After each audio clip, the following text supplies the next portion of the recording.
शुक्लांबरधरं विष्णुं शशिवर्णं चतुर्भुजं प्रसन्नवदनं ध्यायेत् सर्वविघ्नोपशान्तयेत्। गुरुर्ब्रह्मा गुरुर्विष्णु गुरुर्देवो महेश्वरः गुरुस्साक्षात् ब्रह्म तस्मै श्रीगुरुवे नमः। व्यासाय विष्णुरूपाय व्यासरूपाय विष्णवे नमो वै ब्रह्मनिधये वासिष्ठाय नमो नमः। कूजन्तं राम रामेति मधुरं मधुराक्षरम् आरुह्य कविताशाखां वन्दे वाल्मीकिकोकिलम्। श्रुतिस्मृतिपुराणानाम् आलयं करुणालयं नमामि भगवत्पादशङ्करं लोकशङ्करं। वागर्धाविव सम्पृक्तौ वागर्धप्रतये जगतः पितरौ वन्दे पार्वतीपरमेश्वरौ। सुक्तिं समग्रयितुः स्वयमेव लक्ष्मी श्रीरङ्गराजमहिषी मधुरैकटाक्षी वैदग्ध्यवर्णगुम्फनगौरवैर्यां कण्डूलकर्णकुहराः कवयोधयन्ति। हैमोद्भवपुण्ड्रमजन्मकुटं स्वसनसं मन्दस्मितं करकुण्डलचारुदण्डं बिम्बाधरं बहुलदीर्घकृपाकटाक्षं श्रीवेङ्कटेशमुखमात्मनिसन्निधत्तां विमलपटी कमलकुटी पुस्तकरुद्राक्षशस्तहस्तपुटी कामाक्षी पट्मलाक्षी कलितविपञ्ची विभासि वैरिञ्ची मनोजवं मरुततुल्यवेगं जितेन्द्रियं बुद्धिमतां वरिष्ठं वातात्मजं वरदयूतमुख्यं श्रीरामदूतं शिरसा नमामि। आपदामपहर्तारं दातारं सर्वसम्पदां लोकाभिरामं श्रीरामं भूयो भूयो नमाम्यहम्। हरि ओम। परमेश्वर स्वरूपమైన సభకి నమస్కారం।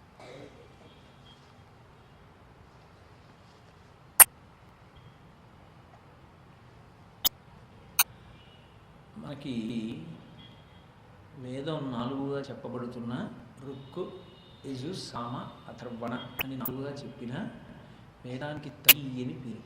త్రయి అంటే మూడుగా ఉన్నది అని.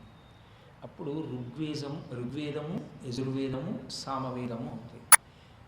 ఇందులో అటు ఇటు ఋగ్వేదాన్ని సామవేదాన్ని పెట్టి మధ్యలో యజుర్వేదాన్ని ఉంచుతారు.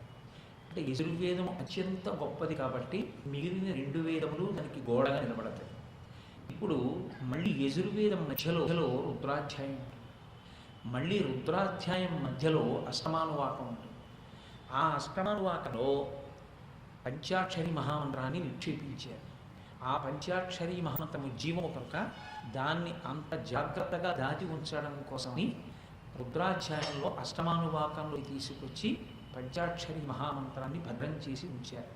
అందుకే నమ సోమాయ చ రుద్రాయ చ నమ స్తామ్రాయ చ అరుణాయ చ నమ శంగాయ చ పశుపతయే చ నమ ఉగ్రాయ చ భీమాయ నమో అగ్రీవధాయ చ దూరీవధాయ చ నమో హంత్రీ చ హనీయసే చ నమో వృక్షేభ్యో హరికేశేభ్యో నమస్తారాయ నమ శంభవే చ మయోభవే చ నమ శంకరాయ చ మయస్కరాయ చ నమ శివాయ చ.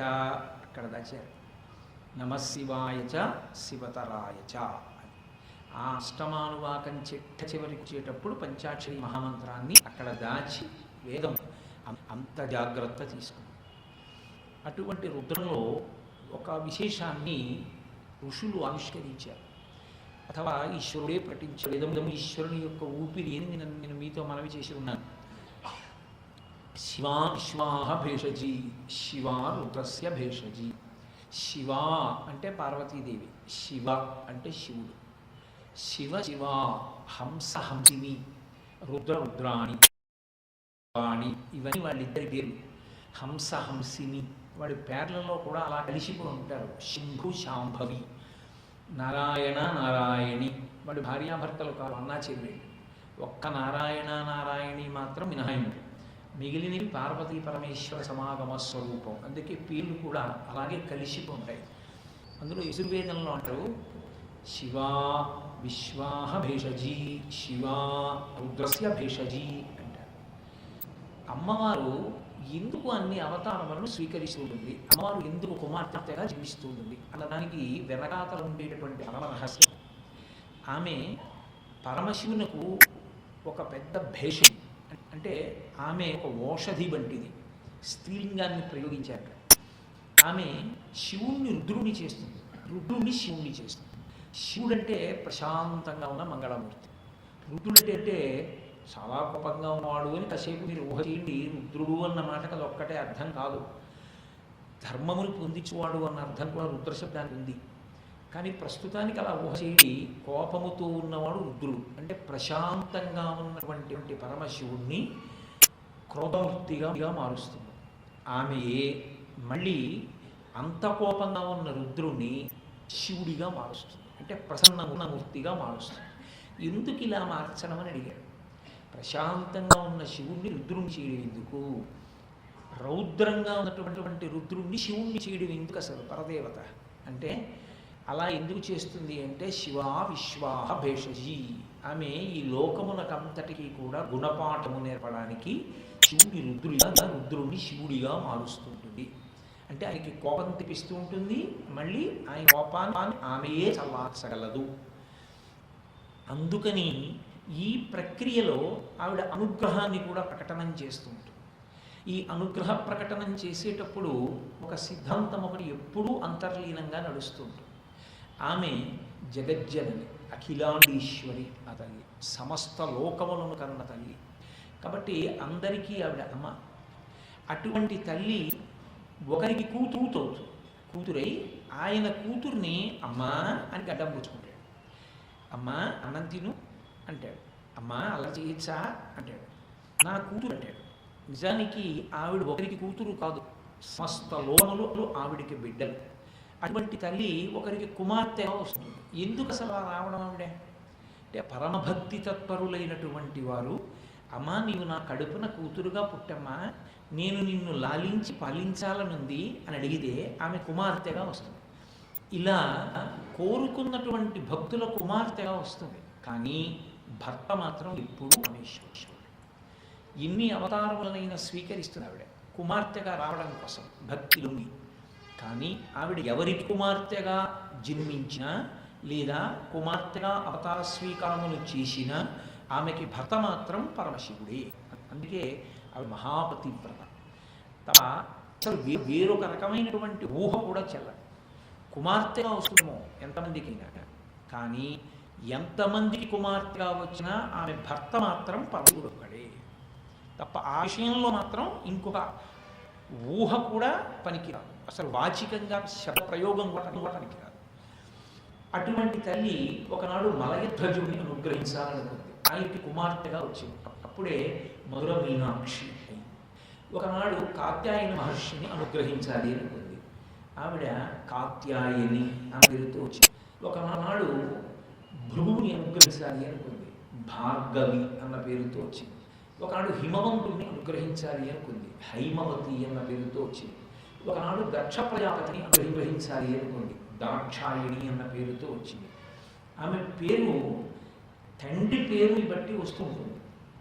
అలా ఎందుకు వస్తుంది అంటే, ఆవిడ కేవలముగా కర్మ అనుభవించుట కొరకు పాంచభౌతికమైన శరీరముతో వచ్చినటువంటి రూపము కాదు. ఎవరికి ఆమె కుమార్తెగా వచ్చిందో వారిని ఉద్ధరించడం కోసమని వచ్చినటువంటి అవతారం. అందుకే ఆయన నన్ను కూతురుగా పొందగలిగాడు అంటే అంత పరమభక్తితో నిలబడినవాడు అని చెప్పడం కోసం తండ్రి పేరు తన పేరుగా మార్చుకుని శాశ్వతంగా గుర్తుండిపోయేటట్లుగా ప్రవర్తిస్తూ ఉంటుంది. అలా ఆ తల్లి పార్వతీగా వచ్చింది. పార్వతి అంటే పర్వతరాజపుత్రి. హిమవంతుడు పర్వతాల యందు రాజు. అటువంటి పర్వతరాజైన హిమవంతునికి కుమార్తెగా వచ్చింది కాబట్టి పార్వతి. ఆమెయే పర్వతరాజపుత్ర పుత్రి పార్వతిగా పుట్టడానికి ప్రధాన కారణంగా ముందు దక్ష ప్రజాపతికి కూతురుగా వచ్చింది దాక్షాయిణి. దాక్షాయినిగా వచ్చిన అమ్మవారు దాక్షాయినిగానే అనుగ్రహించవచ్చు. కానీ ఆమె ఎంతమందికో కుమార్తెగా జన్మించిన ఒక్క దక్ష ప్రజాపతిని మాత్రం శిక్షించింది. ఆయన తండ్రితనాన్ని పొందిన అమ్మవారి విషయంలో ఆ గౌరవాన్ని నిలబెట్టుకోలేకపోయాడు, ఆ మర్యాద నిలబెట్టుకోలేకపోతే ఆవిడ శిక్షించింది. దక్ష ప్రజాపతిని కాదు, లోకాలన్నింటినీ ఆవిడ శిక్షించింది. ఆవిడ పరదేవత ఎప్పుడు లోకం దాని తప్పుతూ ఉంటే అప్పుడు ఆవిడ శివా విశ్వాహ భేషజీ ఆ లోకమునకంతటికీ పాఠం చెప్తుంది. అలా చెప్పడం కోసం ఏం చేస్తుంటుందంటే అవతార స్వీకారములు చేస్తూ ఉంటుంది. ఆమె పాఠం చెప్పేటప్పుడు తిన్నగా తాను దిద్దదు వ్యవస్థ, తాను చేయి చేసుకోదు, తాను ఎవరిని ఇబ్బంది పెట్టదు. ఎందుకంటే అమ్మతనంలో ఒక అందం ఉంది. అమ్మకి వాత్సల్యమే తప్ప అమ్మకి దండించగలిగినటువంటి శక్తి ఉండదు. అందుకే వ్యాస భగవాను లలితా సహస్రనామ స్తోత్రాన్ని ఇస్తూ ప్రళయతాండవ సాక్షిని అంటాడు. ప్రళయం జరిగేటప్పుడు ఆమె సాక్షిగా ఉంటుంది తప్ప ఆవిడ సంహార ప్రక్రియ ఏంటో తిన్నగా పాలు పంచుకోవచ్చు. ఎందుకంటే అమ్మ అన్న మాట చేత ఆవిడ అంత కారుణ్య స్వరూపం, రాశీభూతమైన కారుణ్యం. అటువంటి అమ్మ లోకం ఎలా చెనకుతుంది?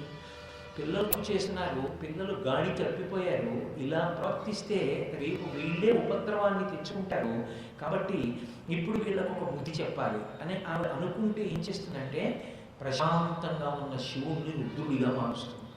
అప్పుడు రుద్రుడైనటువంటి పరమేశ్వరుడు తాను వచ్చి లోకానికి బుద్ధి చెప్తాడు. ఇప్పుడు ఆయన ఎవరు భరించగలరు? రుద్రుడైతే అమ్మవారే మళ్ళీ ఆ రుద్రుడిని శివుడిగా చేస్తుంది. ఈ రుద్రుడిని శివుడిగా చేయడం, శివుడిని రుద్రుడిగా చేయడంలో వచ్చేటటువంటి ప్రక్రియలో కళ్యాణము అంతర్భాగంగా నడుస్తుంది. కానీ ఎన్ని కళ్యాణములు నడిచినా పార్వతీ కళ్యాణం మాత్రం అత్యద్భుతమైనటువంటి కళ్యాణం.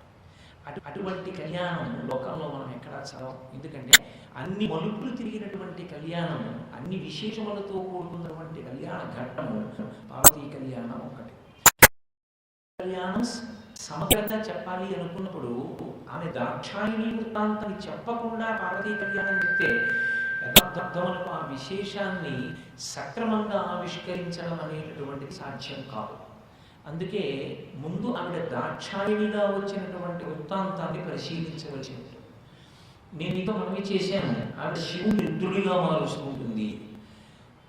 మీరు చూడండి, లోకములకంతటికీ తల్లిదండ్రులు పార్వతీ పరమేశ్వరులు. వాగర్ధావివ సంపృక్తం వాగర్ధ ప్రతిపత్తయే జగదపితరం వందే పార్వతీ పరమేశ్వరు. లోకములకు తల్లిదండ్రులైన పార్వతీ పరమేశ్వరుల యొక్క విశ్వ నిర్వహణ ప్రక్రియ ఎలా ఉంటుందో ఈ లోకంలో ఉండేటటువంటి కుటుంబ నిర్వహణ ప్రక్రియ కూడా అలాగే ఉంటుంది. సాధారణంగా తండ్రి ఎప్పుడూ ఏదో వ్యాపకంలో హడావిడిగా ఉంటాడు. పిల్లవాడు గాడి తప్పాడు, సరిగ్గా వెళ్ళట్లేదు పాఠశాలకి, మార్పులు చాలా తక్కువ వచ్చాయి అంటే అమ్మ ఏం చేస్తుందంటే ప్రశాంతంగా సంతోషంగా కార్యాలయాన్ని నుంచి తిరిగి వచ్చి ఇంట్లో కూర్చొని అమ్మాయి కాస్త కళాఫల రసం పట్ట తాగుతానన్న భర్తని రుద్రుణ్ణి చేస్తుంది. కమలాఫల రసమే ఐసమే చేసిస్తాను అని మీ కొడుకు ఎలా తయారయ్యాడో తెలుసా అంటుంది. మన కొడుకు మీ కొడుకు, మీ కొడుకు ఎలా తయారయ్యాడో చూసారా? తర్వాత నన్నద్దు, వాడు పాడైపోతే మీదే పూచి. చదువుకున్నారుగా, కూర్చోబెట్టి వాడికి చెప్పచ్చుగా సాయంకాలం పూట్ల రోజు ప్రవచన లోకోద్ధరణమే. కాసేపు పిల్లల దగ్గర కూడా కూర్చోండి, కూర్చొని వాడు చదువుతారు అంటు. పరమ ప్రశాంతంగా శివుడిగా వచ్చిన వాడు రుద్రుడు అవుతాడు. గబగబా వెళ్ళి పిల్లాన్ని ఏది నీ ప్రోగ్రెస్ కార్డు ఏదంటాడు, అంతే. భవనం ఉన్న బెల్ట్ తీసి రౌద్రస్వరూపంతో పిల్లాన్ని కొడుతుంటాడు. కాసేపు చూస్తూ ఆవిడే గబగబా వచ్చి ఆ పిల్లాడికి తడికి మధ్యలో నిలబడి ఈ పిల్లాన్ని చంపేస్తారా ఏంటి ఆ కొట్టడం అంట. ఆయనకి ఎక్కడ లేని కోపం వస్తుంది. చిరికుమారి సంసారం. కొట్టకపోతే కొట్టలేవు, కొడితే కొట్టానంటావు. ఆ బెల్ట్ అవతల వాయిస్ వెళ్ళి కూర్చున్నాడు. కాసేపు ఆగి వెళ్ళి ఆవిడే రుద్రుడిని శివుడిని చేస్తుంది. ఏమన్నా పిల్లాన్ని కొట్టమన్నానంటే ఏడాదికి ఒకసారి ఏదో నిర్దేశించినట్టు కొట్టమనే. వాడిని కొట్టమంటే జాగ్రత్తగా పరిశీలించమని చెప్పాను. కానీ కిందటి నెలవాడికి టైఫాయిడ్ వస్తే ఎంత ఇబ్బంది పడ్డాం. భగవంతుడి దయ వల్ల ఆ టైఫాయిడ్ తగ్గింది. ఎన్ని ముక్కులు ముక్కారు, ఎంత బెంగ పెట్టుకున్నారు మీరు. ఇవాళ మార్పులు రాలేదని పిల్లాన్ని నిగ్రహించండి అంటే ఒక్కసారి కొట్టేస్తారా? అలా కొట్టేస్తారండి పిల్లాన్ని? రోజు పరిశీలించండి. అంతేకాని మీరు అంత కోపం అయిపోతే ఎలా అంతే.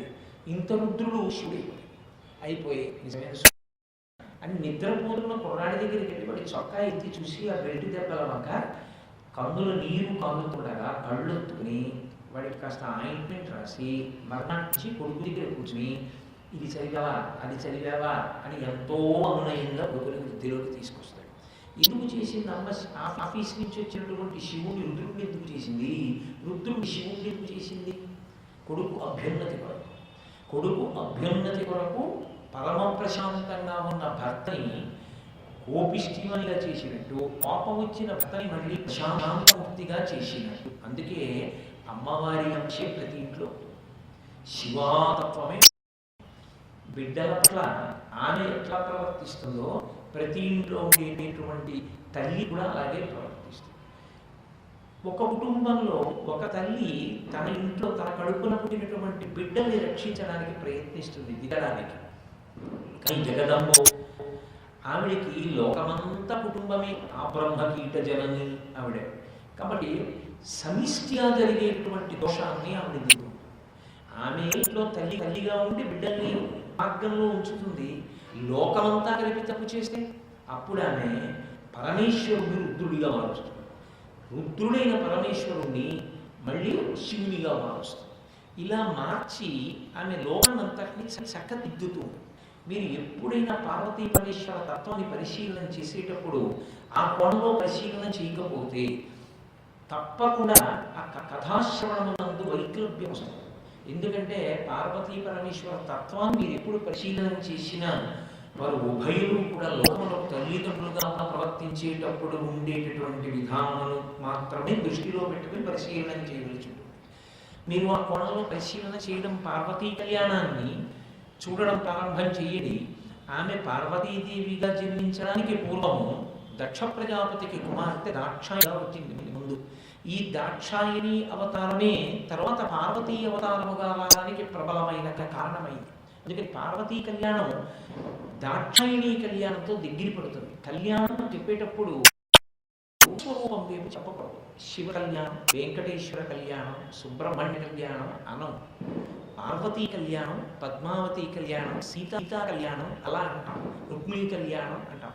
అంతేకాని కృష్ణ కళ్యాణం, రామ కళ్యాణం, శివ కళ్యాణం అలా ఎందుకనంటే కళ్యాణం ఎప్పుడు ఎవరికి అంటే జీవుడు బ్రహ్మముతో కలిసిపోవాలి. జీవ బ్రహ్మైక్య సిద్ధికే కళ్యాణం అని పేరు. కళ్యాణం వేరు, వివాహము వేరు. వివాహము అంటే విశిష్టమైనటువంటి వస్తువుని పొందడం కోసమని చేసేటటువంటి ఆశ్రమ మార్పునకు వివాహం అని పేరు. లేదా వింతైన బరువు నెత్తి మీదకి ఎత్తుకొని చాలా బాగుందనుకో, కాబట్టి దానికి వివాహం అని పేరు. నెత్తికి బోళ్ళంత బరువు ఎత్తుకుంటాడు, అబ్బాయి ఎంత బాగుందో ఎంత బాగుందో ఎంత బాగుందో తిరుగుతూ ఉంటాడు, కాబట్టి దాన్ని వివాహము అని కూడా పిలిచారు. కానీ కళ్యాణం అది కాదు. అందుకే వివాహము ఒకటి కన్నా ఎక్కువ పర్యాయములు చేసుకోవాలన్న కోరిక ఎవరు కోరుకోడు కూడా. కానీ కళ్యాణము ఒక్కసారి జరగాలని కోరుకోకూడదు. కళ్యాణము ప్రతిరోజు చేస్తారు ఈశ్వరుడికి. ప్రతిరోజు ఈశ్వరుడికి కళ్యాణం చేయడంలో రహస్యం ఆయన ప్రతిరోజు పెళ్లి చేసుకుంటున్నాడని మీరు అనుకోకూడదు. జీవులు బ్రహ్మముతో ఐక్యమవడం, ఆ జ్ఞానము కలగడం, మోక్షస్థితికి వెళ్ళడం, జీవబ్రహ్మైక్య సిద్ధికి కళ్యాణము పేరు. అందుకే కళ్యాణం ఎప్పుడు చెప్పినా అమ్మవారి వైపు నుంచి చెప్తారు. ఎందుకంటే అయ్యవారితో కలవాలి కాబట్టి ఆయన పతిం విశ్వస్యాత్మేశ్వరం శాశ్వతం శివచ్యుతం నారాయణం ఆగ్నేయం విశ్వాత్మానం పరాయణం. లోకమునంతటికి పతి పరమేశ్వరుడు. పతి అయిన పరమేశ్వరుణ్ణి సతి పొందుతుంది, ఆయనలో కలుస్తుంది. కాబట్టి స్త్రీ వైపు నుంచి కళ్యాణాన్ని ప్రతిపాదిస్తారు. పార్వతీ కళ్యాణము అనాలి కానీ శివ కళ్యాణము అనకూడదు. సీతా కళ్యాణము అనాలి కానీ రామ కళ్యాణము అనకూడదు. మామూలుగా పెళ్లి చేసుకుంటే ఏదో నేను పెళ్లి చేసుకున్నాను అనుకో, ఎప్పుడో చేసుకున్నప్పుడు సుమండి నేను పెళ్లి చేసుకున్నప్పుడు కోటేశ్వరరావు ఆమె వివాహం ఆడుతున్నాడు. ఆమె వివాహ శుభలేఖలో ఆమె కోటేశ్వరరావుని వివాహం ఆడుతోంది. అది చెల్లుతుంది. ఆడపిల్లి వారి వైపు వేసుకున్నటువంటి శుభలేఖలో ఆమె పురుషుణ్ణి వివాహం చేసుకున్నట్టు పెండ్లి కుమారుడు పెండ్లి కుమార్తె వివాహం చేసుకున్నట్లు చూపిస్తారు. కానీ కళ్యాణం అలా పొసగదు. కళ్యాణం ఎప్పుడూ అమ్మవారి వైపు నుంచే వెళ్ళాలి. కారణం ఏమిటంటే ఇది జీవబ్రహ్మైక్య సిద్ధి కనుక. కాబట్టి ఆమె ఒకనాడు దక్ష ప్రజాపతికి కుమార్తెగా ఆవిర్భవించింది. ఎందుకు ఆవిర్భవించాలి? దక్షుడు ప్రజాపతులలో ఒకడు, బ్రహ్మమానస పుత్రుడు. అత్యంత వినయము, అత్యంత భక్తి కలిగినటువంటి వాడు. ఒకప్పుడు భక్తి ఎందు ఉత్థాన పతనాలు ఉంటాయి. కానీ ఆ పతనావస్థ ప్రమాదకరమైనటువంటి అంచులు చేరితే ఆ ప్రమాదక అలా ఇలా ఉండదు, చాలా తీవ్రమైన స్థాయిలో ఉంది. ఒకనాడు పరమభక్తితో ఉన్నటువంటి దక్ష ప్రజాపతి పరదేవతని ప్రార్థన చేశాడు. జగదంబ, నీవు నాకు కుమార్తెవి కావాలి, నేను నీకు తండ్రిని కావాలి. అమ్మా అని నేను నిన్ను పిలవాలి. లోకాలన్నీ నిన్ను అమ్మా అని పిలుస్తాయి, కానీ నేను నిన్ను అమ్మా అంటూ ప్రారంభం చెయ్యాలి. కాబట్టి తల్లి, నీవు నాకు కుమార్తెవిగా రావా అని అడిగాడు. అడిగితే పరదేవత అనుగ్రహించకుండా నేను నీకు కుమార్తెను అవుతాను. ఇప్పుడు దక్షుని అనుగ్రహించడానికి దక్షుడికి కూతురిగా వచ్చింది. దక్షుడు అంత భక్తితో ఆమెని ప్రార్థించాడు కనుక ఆయనకి కుమార్తె అయింది. కాబట్టి ఇప్పుడు వేరొక పేరు ఉందనుకోండి, దక్ష ప్రజాపతి పరదేవతని కుమార్తెగా పొందాడు అన్న విషయాన్ని విస్మరణ పొందుతారేమోనని ఆమె పేరు దాక్షాయణి అని పెట్టుకుంది, దక్షుని కుమార్తె కాబట్టి దాక్షాయణి. కానీ ఆ అవతారంలో ఆవిడ యథార్థమైనటువంటి పేరు సతి. సతి అంటే విశేషమైనటువంటి పాతివ్రతమునకు ఆవాహము. ఇక్కడ మీరు పార్వతీ కళ్యాణాన్ని వినడము అన్న సందర్భంలో ఒక ధర్మసూత్రాన్ని వినవలసి ఉంటుంది. నేను ఇక్కడ కూర్చున్నది శాస్త్రం ఉన్నది ఉన్నట్లు చెప్పడానికే తప్ప అందులో మాటపై మాట్లాడడం నాకు చేత కాదు. అందుకని ఉన్నట్లే నేను మాట్లాడతాను. పురుషులకు ఉపాసన ఉందా, స్త్రీకి ఉపాసన ఉందా అని ప్రశ్న వేశారు. పురుషులకు మాత్రమే పూజ చేయవలసినటువంటి కర్తవ్యము, పూజ చేయవలసినటువంటి విధి ఎవరిది అంటే కేవలము పురుషున్నది. పురుషుడు ఒక్కడే పూజ చేస్తాడు, అథవా భార్యని పక్కన పెట్టుకుని. ఇందుచేత అంటే మీరు సంకల్పం చూడండి, ధర్మపత్ని సమేతస్య అని ఉంటుంది తప్ప ధర్మపతి సమేతస్య అని ఉండదు. అంటే మా ఆయనతో కలిసి నేను పూజ చేస్తున్నాను అని అసలు సంకల్పం లేదు. కారణం ఏమిటంటే ఆయన చెయ్యాలి. ఆయన చేస్తే యజమాని కనుక ఆయన భార్య, ఆయన బిడ్డలు, పుత్ర మిత్ర కళత్రాదుల యొక్క అభివృద్ధి కొరకు పూజిస్తారు. కాబట్టి ఉపాసనలో ఈశ్వరార్చన చేయవలసిన వాడు పురుషుడు. మరి భార్య భర్తని అనుగమించడమే ఆమెకి పూజ. అందుకే స్త్రీకి గొప్ప పూజ ఏది అంటే పాతివ్రత్యమే, భర్తని అనుగమించుటయే. ఇక్కడ మీరు నన్ను ఒక ప్రశ్న వేస్తారు, నాకు తెలుసు. నేను మీతో మనవి చేశాను, మా నాన్నగారు మంచివారు కారండి, నేను మాత్రం మా నాన్నగారిని సేవిస్తున్నానన్న కొడుకు తండ్రిని ఎలా ఎంచకూడదు. భర్తని దోషభూయిష్టమైన నడవడి అయితే ఆమె మాత్రం పరమేశ్వరుణ్ణి చూసి అనుగమిస్తే ఆమె కర్తవ్యం ఆమెకి ఆధ్యాత్మికంగా వస్తుంది. ఆమె మహాపతివ్రత, ఆమె పాతివ్రత్యమే ఆమెకి శ్రీరామరక్ష. సతి అన్న మాటకు అర్థం ఆమె పరమేశ్వరుణ్ణి అంతా అనుగమించి చూపించింది. అంటే అసలు ఇల్లాలు ఎలా ప్రవర్తించాలో, ఇల్లాలన్నది ఎలా ఉంటుందో ఆమె దాక్షాయణి స్వరూపనందు ఆవిష్కరించింది. అందుకే దాక్షాయణిగా ఉన్నప్పుడు ఆవిడ పేరు సతీదేవి. సతీదేవి అని పిలుస్తూ ఉంటారు. దేవి అన్నమాటకు అర్థం ఏమిటంటే దివ్ అంటే ప్రకాశించున్నది. ఆమె పరదేవతా స్వరూపము. ఈ అవతారంలో ఒక కుమార్తెగా ఆమె ప్రకాశిస్తోంది. అటువంటి దాక్షాయిని నేను మీతో మనవి చేసినట్టు ఎవరికి కుమార్తెగా ఉన్నా ఆమె పరమశివునికి ఇల్లాలు. కాబట్టి పరమశివులకు కన్యాదానం చేయబడింది. పరమేశ్వరుడు ఆమెని ధర్మపత్నిగా స్వీకరించాడు. వాళ్ళిద్దరూ ప్రకృతి పురుషులు, వేరుగా ఉండేటటువంటి స్వరూపం ఉన్నవారు కారు. శక్యాలోభైతున్నాహం ఐశ్వర్యేణ ధనేనవా అనన్యే రఘవేణహం భాస్కరేణ ప్రభాయత అంటుంది సీతమ్మ సుందరకాండలో.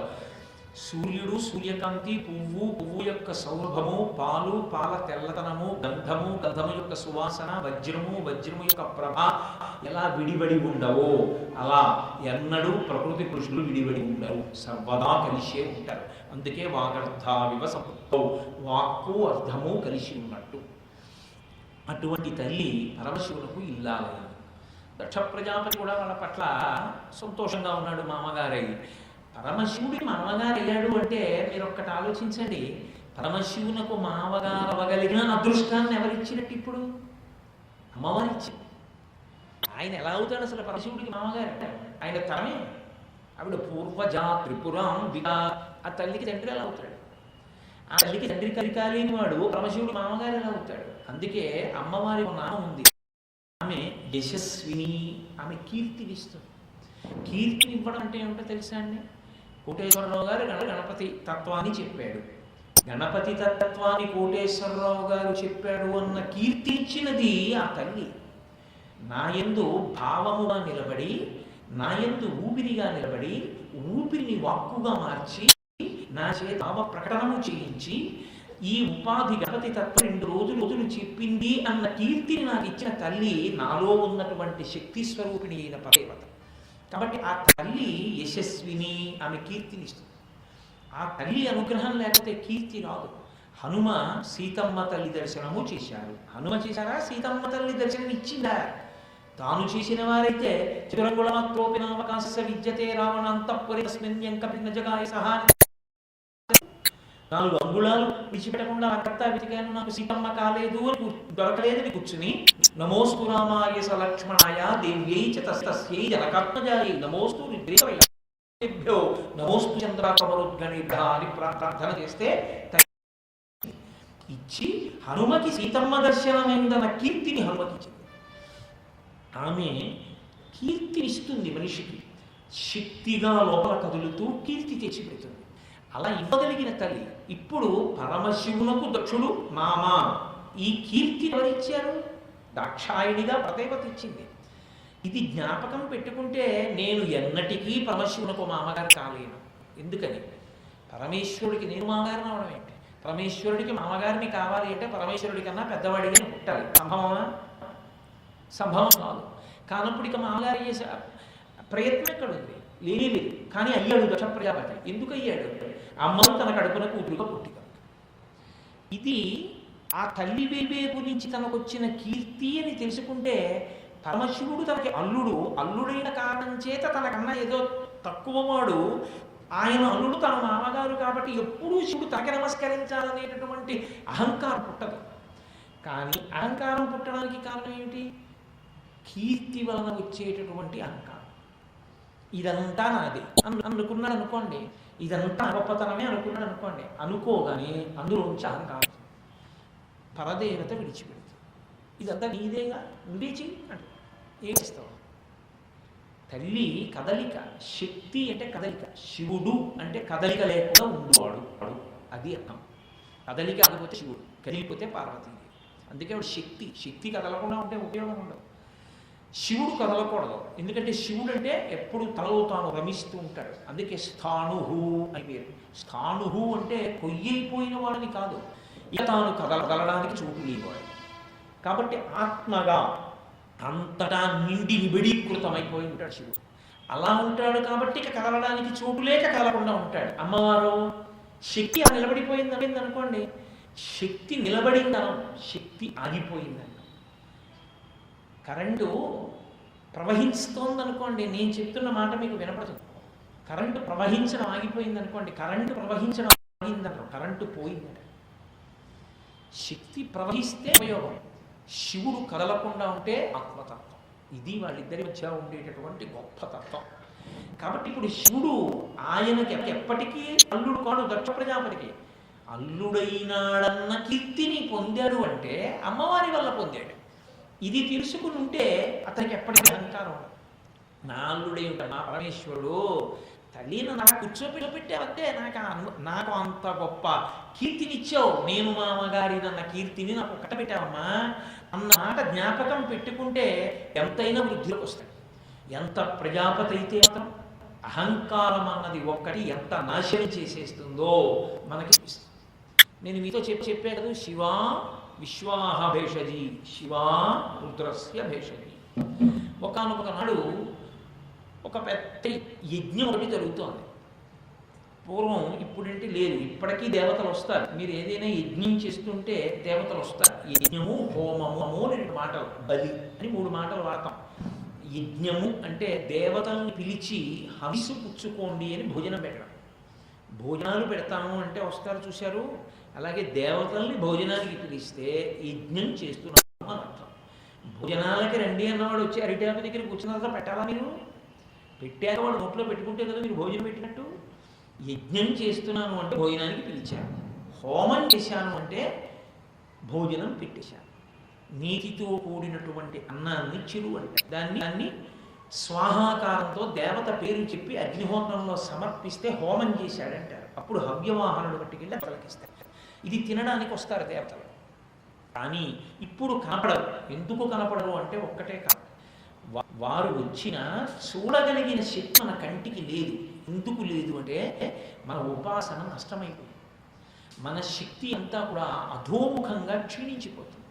మనం తేజస్సుని ఓజస్సుగా మార్చుకోగలిగినటువంటి తొందర అని చూస్తున్నారు. చతుర్ముఖ బ్రహ్మగారికి ఓ పెద్దరికం.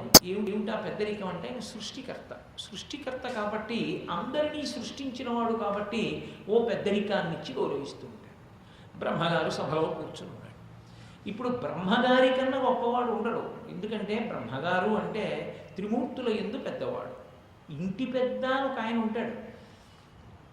నేను ఇంటికి పెద్ద, ఆ ఇంట్లో నా కొడుకు, నా కూతురు, నా భార్య ఉన్నారనుకోండి, నేను ఇంటికి పెద్ద.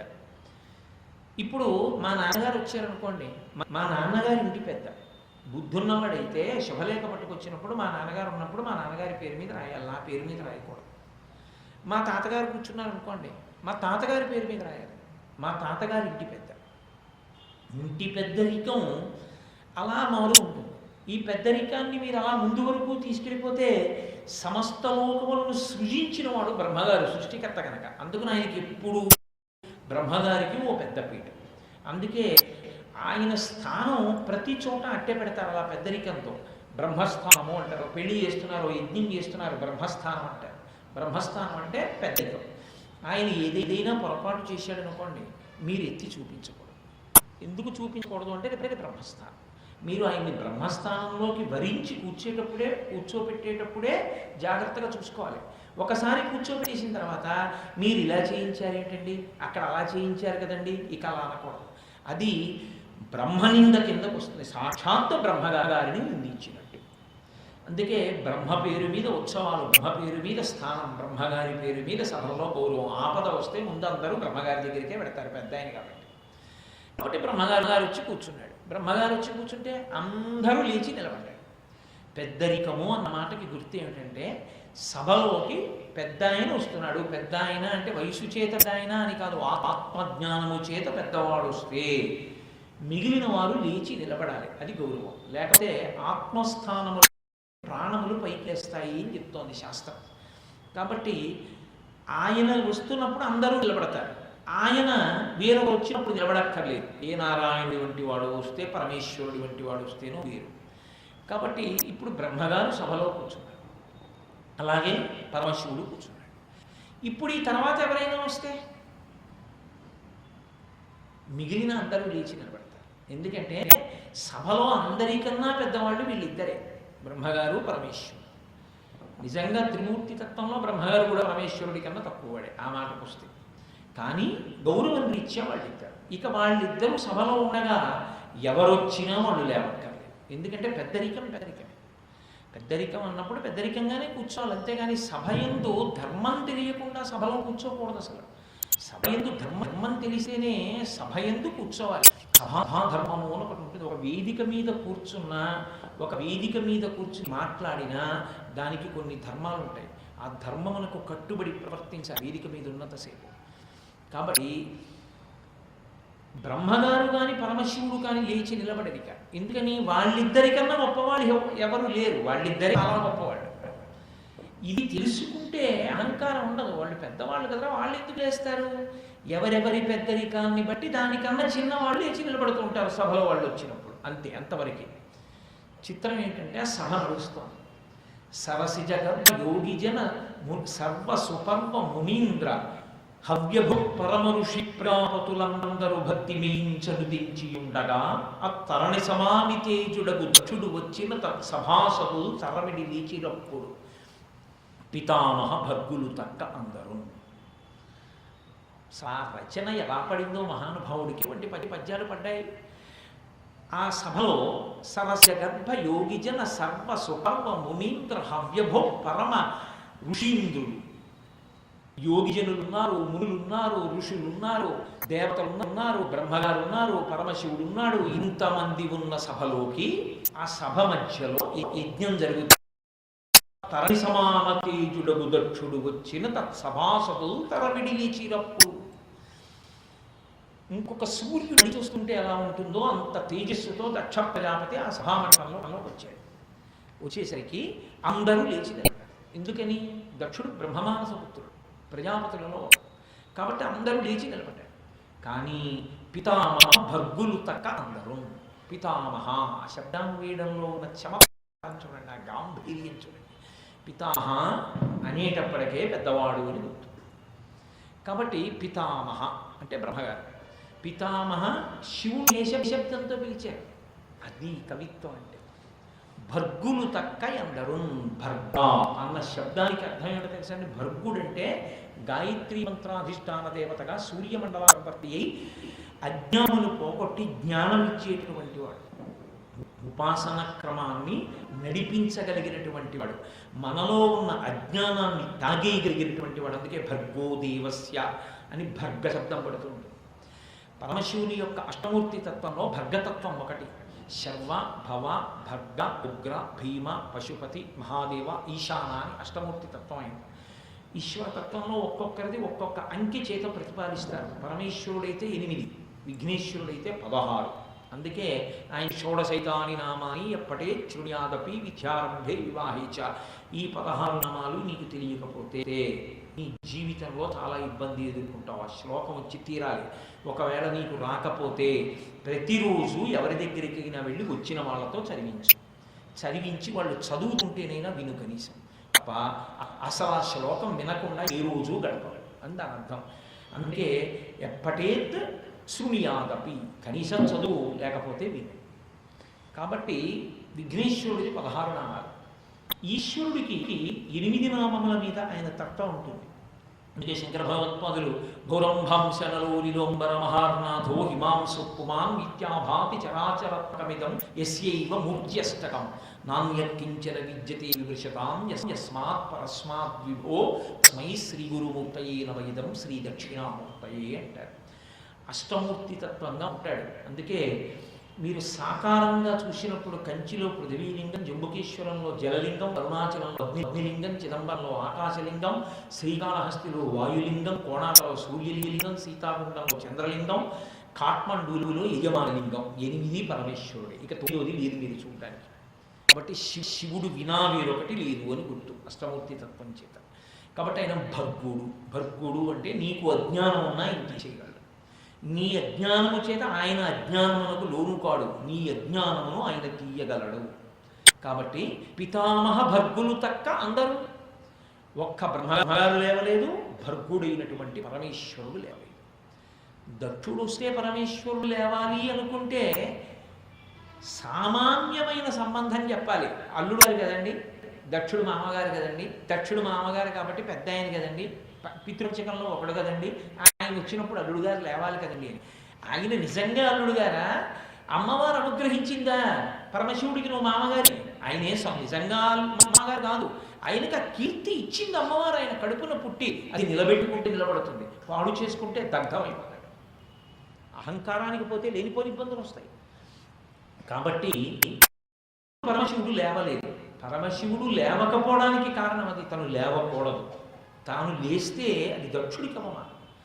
తాను పూజనీయుడు కాబట్టి తాను లేవకూడదు. ఆయన అందుకు ఆయన లేవలేదు, ధర్మానికి కట్టుబడి. కానీ వచ్చినటువంటి దక్ష ప్రజాపతికి ఎక్కలేని కోపం వచ్చింది. ఎందుకు వచ్చింది అంటే అహంకారం. పరమశివ తత్వం చాలా విచిత్రంగా ఉంటుంది. ఆయన అంతటా నారాయణ తత్వాన్ని చూశాడు, అంతటా నిండి నిబిడీకృతమైన బ్రహ్మతత్వాన్ని చూస్తూ ఉంటాడు.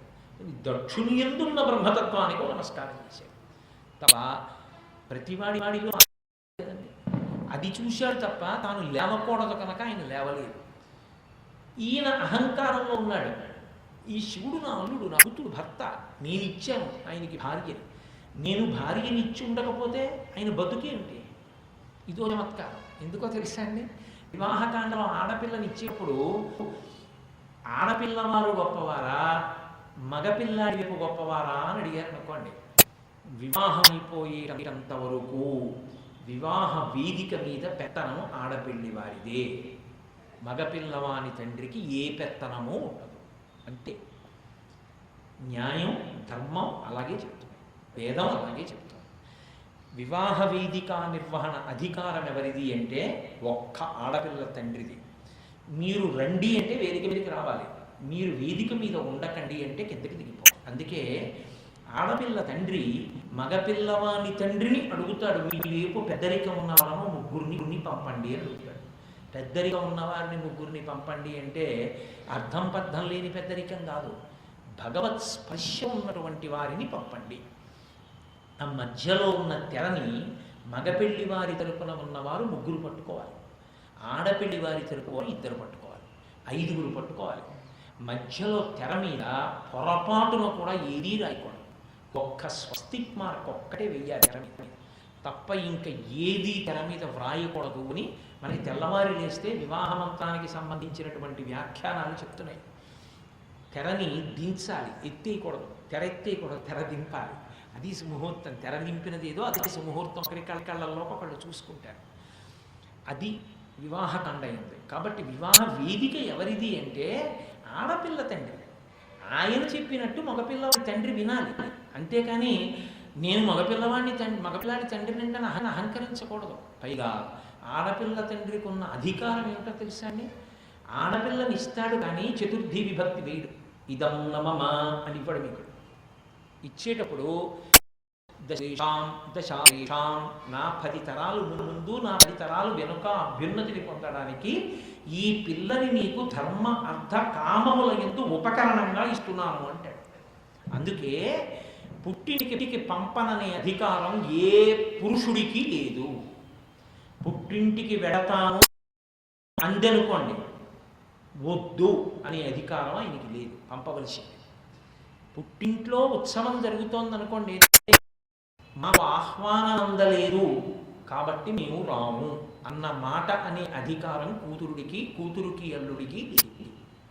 కారణం ఏమంటే ఆయన చతుర్థి భక్తి వెయ్యలేదు కాబట్టి ఆడపిల్ల ఉత్తమమైన ప్రవర్తనకి కన్న తండ్రి కూడా తరిస్తాడు. సీతమ్మ తల్లి వల్ల జనకుడు తరిగినట్టు తప్ప ఆడపిల్ల ప్రవర్తనకి ఇక ఒక్క అత్తారి వైపు వాడితే తప్ప పుట్టింటి వారికి ఏం సంబంధం లేదనుకోకూడదు. ఆయన ఏం చతుర్థి విభక్తి వేసి కన్యాదానం చేయడు.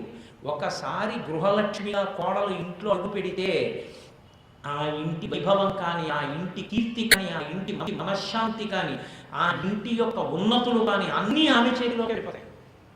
నేను మీతో చెప్తున్నది పరమసత్యం. కోటేశ్వర గారు ఏదో అద్భుత కల్పన చేశాడు అనుకోకండి. అందుకే పిడి కొడుకు నడిచి వీధి మీదకి వస్తాడు. ఆడపిల్ల రాకూడదు. అలాగా బుట్టలు కూర్చోబెట్టి తీసుకొస్తారు ధాన్యం పోసి. ఆమె లక్ష్మి. ఇంటికి వచ్చినప్పుడు కూడా వాహనంలో రావాలి, నడిచి రాకూడదు. ఎందుకంటే లక్ష్మి ఎప్పుడూ లక్ష్మి. అందుకే కోడలు ఇంట్లోకి కుడికాలు పెట్టగానే ఐశ్వర్యం అంతా కోడలు పెట్టిపోతుంది. ఆమె ప్రవర్తనని బట్టి ఆ తర్వాత ఆ ఇంటి వైభవం ఆధారపడి. అందుకే కోడలు ఇంటికి వచ్చే ముందు ఓసారి పర్వతీ కళ్యాణం చెప్పించుకున్న వాళ్ళు ఎవరో వాళ్ళు చాలా పరిణతి కలిగిన వాళ్ళు అని చెప్పగలిసి ఇంటి అభిన్నతిని కోరుకున్నాడని ఈశ్వర భక్తుడు అని అర్థం అన్నమాట. కాబట్టి కోడలు ఇంటికి వచ్చింది అంటే వేదంలో అంత శక్తివంతురాలు. ఇల్లాలు అని పేరు. ఇల్లాలు అంటే సమస్త ఐశ్వర్యములు భార్యవే. నేను ఉద్యోగం చేసి జీతం పట్టుకొస్తాను, కానీ శాస్త్రంలో జీతం ఎవరిదో తెలుసా అండి? నాకు కాదు, నా భార్యది. ఇల్లు ఎవరిదో తెలుసా? నా భార్యది. నేను కొనుక్కున్నా ఇల్లు ఆవిడ. నేను ఎక్కడున్నానని వేదం చెప్తుందంటే మా ఆవిడ ఇంట్లో నేనున్నానని గుర్తు. ఏమే గోశాలకు 5,000 ఇద్దాం అనుకుంటున్నాను అన్నాను అనుకోండి, ఒక్క మాటికి వద్దు, ఇవ్వడానికి వీల్లేదు, మీరు ఇలాగే డబ్బు ఖర్చు పెడుతున్నారు, పిల్ల వస్తోంది అమెరికా నుంచి, డబ్బులు కావాలి, ఇవ్వద్దు అందనుకోండి భార్య. దానికి తెలియకుండా నా ఈఎల్ ఎన్కాష్ చేసి నేను 5,000 ఇచ్చాను అనుకోండి, ఇప్పుడు నా ఖాతాలో ఏం వేస్తారో తెలుసా అండి? గోశాలకి నా భార్య 5,000 పట్టుకొచ్చి నేను ఇచ్చిన ఫలితం నాకు వేస్తారు. 5,000 దానికే వేస్తారు ఫలితం సగం.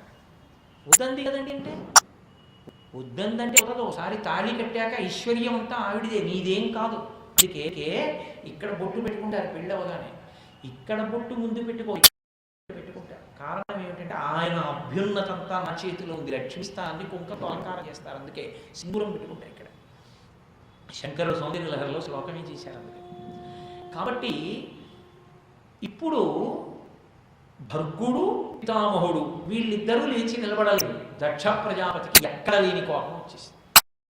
నా అల్లుడు నేను ఇచ్చాను ఆడపిల్లని, దానివల్ల ఇంత అభ్యున్నతిని పొందాడు. ఆమె లేకపోతే ఈ ఐశ్వర్యం ఎక్కడుంది? ఆడపిల్ల ఇంటికి వచ్చాక ఐశ్వర్యం మారవచ్చు, ఐశ్వర్యము పెరగవచ్చు, తరగవచ్చు. ఎందుకో తెలుసండి? ఒక్కటే కారణం. ఎందుచేత అంటే మీకు ఈ రహస్యాన్ని శాస్త్రం చెప్తుంటుంది. పులోమజార్చిత అని ఒక పేరు లలితా సహస్రంలో అమ్మవారికి. ఇంద్రుడి భార్య శచీదేవి ఎప్పుడు పరదేవతను ఆరాధిస్తుంది. అందుకే ఇంద్రుడికి ఇంద్ర పదవి నడుతుంది. అందుకే ఇంటికి వచ్చిన కోడలి ముఖ్య కర్తవ్యం ఏమిటి అంటే, ఇంటికి ఎవరైనా పెద్దలు వస్తే అయ్యా తాగండి అని ఒక కప్పు పాలో ఎవరికి ఇవ్వాలి. ఒక ఇంటికి అభివృద్ధి దీనివల్ల వస్తుంది అని అడిగితే మహాత్ములు ఆ ఇంట అడుగు పెట్టడం వల్లనే వృద్ధిలో వస్తుంది. మహాత్ములైన వారు గడప దాటి ఆ ఇంట్లోకి వచ్చిన రోజున ఈశ్వరుడు పొంగిపోతాడు. ఇన్నాళ్ళకిరా నన్ను గుండెల్లో గుడి కట్టి పూజించేవాడు ఇంట్లో వచ్చాడు, వాడు గుడ్డెడు పాలు తాగి వెళ్ళిపోయాడు అనుకోండి, ఎంత పొంగిపోతాడో సర్వేశ్వరుడు. అందుకే ఊరకరారు మహాత్ములు వా రథముల ఇండ్ల కడకు వచ్చుటెలెల్లను కారణము మంగళములకు. ఏదో పెద్ద శుభం ఇద్దాం అనుకుంటే ఈశ్వరుడు ఇంటికి తప్పిస్తాడు. కారణము మంగళములకు వచ్చుట శుభము మాకు నిజము మహాత్మా అంటాడు నందుడు గర్గుడితే. ఈ దక్ష ప్రజాపతి ఆగ్రహం, నా కూతుర్నిచ్చాను, ఆయన ఆవిడ కూతురా, ఆవిడ కూతురుగా ఆయనకి కీర్తినిచ్చిందా, ఇది మర్చిపోతున్నాడు. ఇది మర్చిపోయి అహంకరిస్తున్నాడు. లౌకికమైన విషయాన్ని పార్వతీ పరమేశ్వరుల మధ్యకి చొప్పించాడు. చొప్పించి నేను పిలిచిన వాడిని, ఇవ్వకపోతే ఎక్కడ ఉంది పరశుడు. శ్మశానంలో తిరిగేవాడు అన్నం తింటున్నాడంటే మా అమ్మాయి వల్ల. ఇది ఆయన కోపం. ఇదే కోపం ఆయన మాటలలో అభివ్యక్తమైంది. ఆయన అన్నాడు, లేచి నిలబడని శివుని ఒక చూశాడు. నిలబడి అనయములు క్రియాకలాపుండు, మానహీనుండు, మర్యాద లేనివాడు, మత్త ప్రలాపుండు, ఉన్మత్త ప్రియుండు, దిగంబరుండు, భూత ప్రేత పరివృతుండు, తామస ప్రమద భూతనాథుండు, దిగంబరుండు, భస్మ లిప్తుండు, అస్థి భూషణుండు, దుష్ట హృదయుండు, నష్ట శౌచుండు, ఉగ్ర పరేత భూ నికేతనుండు, వితర స్రస్తకేశుండు, అశివుడైన ఇతనికి శివులను ప్రమాదమిట్లు కలిగే, ఎరిగి వేదంబు శుద్ధులకిచ్చినట్లు. అంటే ఎన్ని మాటలు నోటి వెంట వచ్చేసాయో చూడండి. అది అహంకారం అంటే అలా ఉంటుంది. ఒక్కసారి అహంకారం వంటపడితే ఎదుటి వారి యొక్క మర్యాద ఏమిటో, వారి వైభవం ఏమిటో ఏమీ తెలియదు. ఆయన ఎంతవాడు నాకన్నా ఏమి గొప్ప అన్న భావం వచ్చేస్తుంది. కాబట్టి ఇన్ని మాటలు అన్నాడు. అనయము లుప్త క్రియాకలాపుడు. మీరు ఈశ్వరుణ్ణి నింద చేద్దామన్నా కుదరదు. ఎందుకో తెలుసా? ఈశ్వరుడి విషయంలో నింద స్థుతి అయిపోతుంది. అదో చమత్కారం. ఈశ్వరుణ్ణి నిందించడానికి అవకాశం లేదు అసలు. అందుకే ఈశ్వరుణ్ణి నింద చేసే ప్రయత్నం చేస్తే ఈశ్వరుడి స్తోత్రమే కూర్చుంటుంది. అనయము లుప్త క్రియాకలాపుండు, ఏ పని చేయడు. నిజమే, లోపల ఆత్మగా రమిస్తూ కూర్చుండిపోయినటువంటి వాడికి వాక్యంలో కదలికి ఎందుకు ఉంటుంది? ఆయన చేసే పని ఉంటుంది. కాబట్టి ఆయన ఆత్మారాముడిగా నిలబడిపోయేటటువంటి తత్వం ఉన్నవాడు. అనయము లుప్త క్రియాకలాపుండు, మానహీనుండు, మర్యాద లేనివాడు, మానహీనుండు, దిగంబరుండు, బట్ట కట్టుకోడు, మానవమానాలు లేవు, బంధములన్నీ ఉన్నది మన బొంట్లకి. ఆయన వృషద్విచిత్ర తల్పయో భుజంగముక్తికస్రయో గరిష్టరత్నరోష్టయో చురుద్విపక్షభట్టయో తృణారవింద చక్షుషో ప్రజామహీ మహేంద్రయో సమప్రవర్తయన్నహంకరా సదాశివం భజే. ఆయన ద్వంద్వాతీతుడు, అన్నిటి యందు సమానముగా ఉంటాడు. అటువంటి వాడికి ద్వంద్వాలు ఎక్కడ ఉంటాయి? మానహీనుండు, మర్యాద లేనివాడు. తను వస్తే లేచి నిలబడతాడు, ఇది బాధ. అందుకని మర్యాద లేనివాడు. ఆయన మత్త ప్రలాపుండు, ఎప్పుడు ఏదో మాట్లాడుతుంటాడు. నిజమే, మత్త ప్రలాపుండు అంటే పిచ్చివాడి మాట. పరమేశ్వరుడికి ఆ పేరు. ఆయన మామూలు పేరు కాదు ఆయనకు ఉన్నది. ఉన్మత్త శేఖరాయ నమః. పిచ్చివాళ్ళ పెద్ద పిచ్చివాడు ఆయన. పిచ్చివాడు అంటే ఎవరంటే మనకు అర్థం కానివాడు అని. పిచ్చివాడు అంటే మీ అనుకోండి, మీలాంటివాడు. మీకు అర్థం కాలేదనుకోండి, ఆయన ఏంటంటే పిచ్చాడు అంటారు. ఆయన మీకు అర్థం కానంత మాత్రాన పిచ్చివాడు అనుకుంటే ఆయన గొప్ప పరమేశ్వర భక్తుడై తనలో తాను రమిస్తున్న స్థితి నీకెందుకు అర్థం అవ్వాలి? నీకు అర్థం కాదు, నీకు ఆ స్థితి ఉండదు కదా. అందుకే రామకృష్ణ పరమహంసకు పట్టిన పిచ్చి నాకెప్పుడు పడుతుందో అని ఏడ్చారు కొంతమంది. అర్థం కాక పిచ్చాడంటారు. మహాజ్ఞానులందరినీ లోకం పిచ్చివాళ్ళనే అంది. కాబట్టి మత్త ప్రలాపుండు, ఉన్మత్త ప్రియుడు, అటువంటి వాళ్ళందరినీ ఆత్మారాములైన వారందరూ, మహాజ్ఞానులందరూ శివుడి చుట్టూనే ఉంటారు. అది పైకి దిగుతున్నాడు, కానీ లోపల అది స్తోత్రం అవుతుంది. నేను ఇంకా విశేష వ్యాఖ్య చెయ్యట్లేదు, ఎందుకంటే పావన కళ్యాణం పూర్తి చేయాలి 4 రోజుల్లో. కాబట్టి ఉన్మత్త ప్రియుడు, దిగంబరుడు, అస్థిభూషణుడు. ఆయన దిగంబరుడు. నిజమే, బట్ట కట్టుకోడు కాబట్టి దిగంబరుడు కాదు. 2 కారణముల చేత ఆయన దిగంబరుడు. ఆయన అంతటా నిండి నిబిడీకృతమైపోయినటువంటి వాడు. ఆపాతాళ నభస్థలంత భవన బ్రహ్మాండమా విస్ఫుర జ్యోతిస్ఫాటికలింగమౌళి విలసత్పూర్ణేందుమంతామృతై అస్తోకృతమేకమేకమీశమదిశం రుద్రాం వాకాం జపం ధ్యాయేర్దీప్సిత సిద్ధయే ధ్రువపదం విప్రోభిషించే శివం బ్రహ్మాండ వ్యాప్తదేహా భజతే వరుచాః సమానా భుజంగైః కంఠే కాళాః కపర్దాః కలిత శిశికశ్చండకూతదండాస్తాః త్రిక్షా ద్రాక్షమాలా సులలిత వక్షస్య భవామూర్తిభేదాః రుదాశ్రీ అని పరమేశ్వరుడి గురించి యజుర్వేదం 2 చేతులిచ్చి నమస్కారం చేసి ధ్యాన శ్లోకం చెప్పింది. అటువంటి బ్రహ్మాండ వ్యాప్త దేహాభసిత మరుచాభాసమానా భుజంగై బ్రహ్మాండమంతా నిండిపోయినటువంటి వాడు మహానుభావుడికి ధూర్తి దర్శనమైంది. ఉదయగ్రామము పానవట్టము అభిషేకో తత్ప్రవాహంబు వార్ధి ధరిద్వాంతము ధూపధూమము జ్వలద్దీప ప్రభాసి కౌముది తారానివహంలద్భుత సమంబులుగా తమోదూత సఖ్యతమై సీతకభస్తి బింబ శివలింగం బొప్పె ప్రాచీదిశన్ అన్నాడు కాళహస్తి మహాహాత్యం. ఈ బ్రహ్మాండమంతా నాకు శివలింగంగా కనపడుతుంది. ఉత్తర దిక్కున ఉన్న సముద్రాలు దేవతలు చేసినటువంటి అభిషేక జలాలు ఉత్తర దిక్కున పడ్డాయి, అవే సముద్రాలు. ఆ నక్షత్రాలన్నీ పరమశివలింగానికి పూజ చేసిన పువ్వులు, అదిగో ఆ మంచు తెలన్నీ కూడా దేవతలు వేసిన ధూపాలు. నాకు ఈ బ్రహ్మాండం ఒక శివలింగంగా దర్శనమవుతోందన్నాడు. అలా ఆయన బ్రహ్మాండ వ్యాప్త దేహ, అంత నిండిపోయిన వాడికి వస్త్రం ఎక్కడి నుంచి ఇస్తాడు? పరమశివుడికి వస్త్రం నెయ్యగలిగిన శాలెవాడు లోకంలో లేడు. అందుకే శంకరాచార్యుల వారంతటి వారు పరమశివుడికి పూజ చేస్తే వస్త్రోద్ధూత విధౌ సహస్రకరత పుష్పార్చనే విష్ణుత గంధే గంధవహాత్మతాన్నపచనే బర్హిర్ముఖాధ్యక్షత అని, ఈశ్వరానికి వస్త్రం ఇవ్వాలంటే నేను 1000 చేతులున్న సూర్యుడిని చెయ్యి నీ చుట్టూ కట్టగలనేమో అన్నాడు. అసలు నిజంగా ఆయనకి పంచి నెయ్యగలిగిన వాడెవరు? వ్యోమవర్త్య పరిహాయ దక్షిణామూర్తయే నమః. సమస్తము నిండిపోయినవాడు. అంతా నిండిపోయిన వాడికి అంబరము వస్త్రము దిక్కులే కాబట్టి దిక్కులు అంబరముగా కలిగిన వాడు కాబట్టి దిగంబరు కాదు. వస్త్రము అంటే భక్తి, భక్తిని వస్త్రంతో పోలుస్తారు. భక్తి మనకి ఈశ్వరుని యందు ఉండాలి. ఎవరు పతో ఎవరిని మనం చేరుకోవాలో వారి యందు భక్తి ఉండాలి. పరమేశ్వరుణ్ణి మనం చేరుకోవాలి కాబట్టి మనకు ఆయన యందు భక్తి.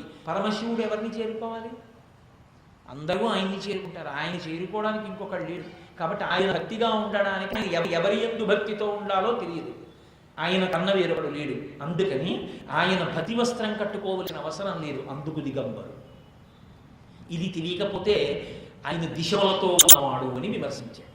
కాబట్టి దిగంబరుడు, అస్థిభూషణుడు, మెడ నిండా కపాలులు వేసుకుంటాడు. ఆయన కర్మ. ఆయనే నిజంగా అడిగితే ఆయనకు బంగారం గొలుసు చేయించేవాడు లేరు లోకంలో కాదు. అందుకు కాదు ఆయన వేసుకునేది.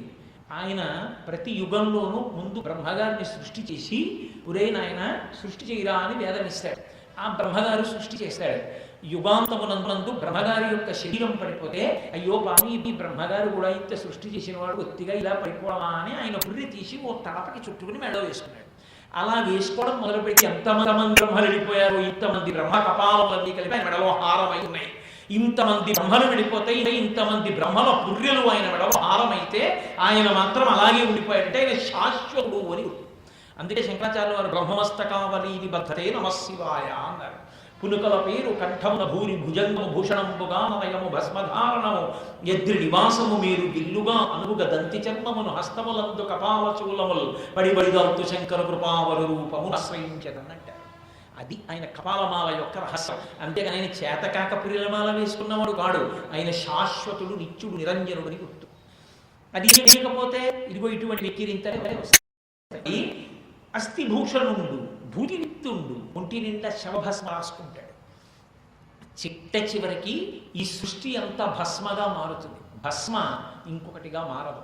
మళ్ళీ సృష్టి చేసిన వరకు సృష్టికి సంబంధించినటువంటి ఈ వ్యూహమునంతటినీ తన దగ్గర అట్టెపెట్టుకోవడానికి ఆయన ఒంటికి ఆ భూతి రాసుకొని కూర్చుంటాడు.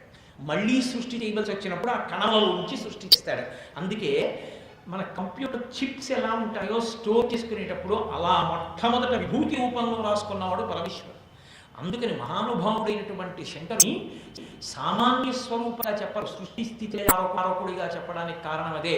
3 మూర్తులకు 3 లోకములకు 3 కాలములకు మూలముకు భేదమయ్యొప్పారు బ్రహ్మమనగ నీవే ఫలనయన అంటారు పోతన గారు. అందుకే అగ్ని ముఖంబు పరాపరాత్మకమాత్మ కాలంబు గర్భ పదశ్వశనంబు నీ యూర్పుర సమరేషుండు దిశలు కర్మనంబులు దివము నాభి సూర్యుండు కన్నులు శుక్లం శరంబు జఠరంబు జలరుడలు చెదలు శరము సర్వౌషలు రోమజము శల్యంబులు అద్రులు మానవృతకృతకరులు చందములు ధాతువులు ధరితే హృదయం ఆస్యపంచకముపనిషద అగ్రంబు అయిన నీరూపు సదసత్వమై శివాఖ్యై స్వయం జ్యోతి అయి ఆద్యము ఉన్నారు. అటువంటి బ్రహ్మాండ స్వరూపం పరమేశ్వరుడు అంటే.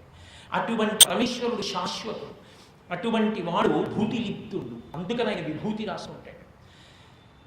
దాన్ని నింద చేశాడు. భూతిలిప్తుండు అన్న మాత్రం చేత ఆయన పట్లది నింద అవుతుందా? సత్రమే అవుతుంది. అందుకే పరమేశ్వరుణ్ణి నింద చేయలేము అసలు. కాబట్టి భూతిలిప్తుండస్తి భూషణుడు అష్టశౌచుడు ఉగ్ర పరేత భూనికేతనుడు. ఈయన శ్మశానంలో తిరుగుతూ ఉంటాడు అన్నాడు. నిజంగా పరమేశ్వరుడికి శ్మశానంలో ఉండవలసిన అవసరం లేదు, ఆయన కైలాసమునందు ఉంటాడు.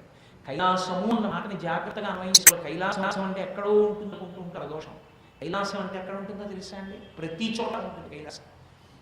ఇప్పుడు ఈ సభ కైలాసం ఎందుకనంటే కేళి సమూహం ఎక్కడ నడుస్తుందో దానికి కైలాసం అని పేరు. పార్వతీ పరమేశ్వరుడు ఇద్దరూ ఎప్పుడు కేళి సలుపుతూ ఉంటారు. అందుకే మీరు పురాణం చదివితే ఎప్పుడు పార్వతీదేవి ఆయన తొడ మీద కూర్చుందని, ఇద్దరు శృంగార చేష్టితుల ఉన్నారని వర్ణిస్తూ ఉంటారు. కారణం ఏమిటో తెలుసా? దానికి కేళి పేరు. కేళి అంటే శృంగార కేళి అని నవరసములలో నాయక స్వరూపమైనటువంటి శృంగార రసంతో ఆవిష్కరిస్తారు. కానీ యథార్థములకు కేళి అన్న మాట అర్థం ఏమిటంటే లాస్య తాండవ సమన్వయ స్వరూపము అని. తాండవము అంటే కాళ్ళు చేతులు కదలడం, లాస్యము అంటే భావమును ప్రకటించడం. ఇప్పుడు చూడండి, నేను భావ ప్రకటనము అన్నప్పుడు చెయ్యిలు ఎత్తిపాను. భావము అంటే లోపల ఉన్నది, ప్రకటనము అంటే పైకి చెప్పుట, భావ ప్రకటనము అని ఇలా చెప్పాను. ఇలా చేతులు కాళ్ళు కదిలితే తాండవం. ఆయా భావములకు అనుగుణంగా ముఖం మారుతూ ఉంటుంది. కోపం వచ్చినవాడు ఒకలా ఉంటాడు, సంతోషంగా ఉన్నవాడు ఒకలా ఉంటాడు, ఏడుస్తున్నవాడు ఒకలా ఉంటాడు, బిభత్సంలో ఉన్నవాడు ఒకలా ఉంటాడు. మీరు సమాజం వంక చూడండి, ఇన్ని రసములు పడతాయి. అవన్నీ కేళి, అవన్నీ కూడా లాస్యం. ఈ కదలికలన్నీ తాండవం. ఈ తాండవము లాస్యము కలిస్తే పార్వతీ పరమేశ్వర కేళి. ఈ పార్వతీ కేళి జరుగుతున్నంతసేపు శివం, అది ఆగితే శవం. కాబట్టి అసలు కైలాసం కాంతి ఎక్కడ ఉంది? వాళ్ళిద్దరే ఉన్నారు. ఒక మంది ఆనంద భైరవి స్తోత్రం అని శంకరాచార్య వారి సౌందర్యహరణ చేస్తారు. కాబట్టి ఆనంద భైరవ ఆనంద భైరవి అని పేరు వాళ్ళిద్దరికి. ఆ భైరవ భైరవిగా వాళ్ళిద్దరూ నాట్యం చేస్తుంటారు ఎప్పుడు లోకంలో. ఆ కేళీ స్వరూపం ఉంది, అది అందుకనే ఆయన భార్యని తల మీద కూర్చోబెట్టుకున్నాడు అని కనపడుతుంటాడు ఎప్పుడు. లేకపోతే శమం అవుతుంది సమాజం. కాబట్టి అటువంటి పరమాత్మ ఆయనకి శ్మశానంలో ఉండవలసిన అవసరం ఏమి? ఆయనకి ఇచ్చేవాళ్ళు లేడా? ఆయన కర్మ శ్మశానంలో ఉండడం. ఒకనొకప్పుడు చతుర్ముఖ బ్రహ్మగారు ప్రార్థన చేశాడు. ఆయన మహాభారత శాసనిక పర్వంలో చెప్పారు ఆ రహస్యాన్ని. ఉగ్రభూతములన్నీ శ్మశానంలో ఉంటాయి. అవి రాత్రి వేళ బయలుదేరి ఇళ్లలోకి వస్తాయి.